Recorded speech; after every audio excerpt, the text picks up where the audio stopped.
Hello guys, இன்னைக்கு நம்ம ஒரு ஹாரர் மூவி பார்க்க போகிறது. இந்த படத்தோட பேர் என்ன தி கவ் பாஸ்டர் கைஸ். அதாச்சும் இந்த படத்தோட கதை என்னன்னா, கதையோட ஹீரோ இது போன வீட்டுக்கெல்லாம் போயிட்டு பணத்தை கழுவி அலங்காரம் பண்ணுற ஒரு வேலையை பார்க்குறாங்க.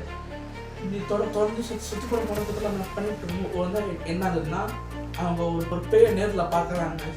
பார்த்ததுக்கப்புறம் என்னென்ன மாதிரி பிரச்சனைகள்லாம் ஃபேஸ் பண்ணுறாங்க, கடைசி பிரச்சனைலேருந்து வெளியே வந்தாங்களா இல்லையா இருந்தாங்க. இந்த படத்தோட ஸ்டோரியே ரொம்பவும் நல்லா தனியாக கொண்டு போயிருப்பாங்க. இது ஒரு மஸ்ட் வாட்சான ஃபிலிம். உங்களுக்கும் இதேமாதிரி படம் தான் கமெண்ட் சொல்லுங்கள், சிறப்பாக பண்ணுங்க. இந்த வீடியோ பிடிச்சிருந்தா லைக் பண்ணுங்கள், கமெண்ட் பண்ணுங்கள், ஷேர் பண்ணுங்கள். மறக்காமல் ஜி சார் சப்ஸ்கிரைப் பண்ணுங்கள். Stay tuned for my next video. Love you guys. By.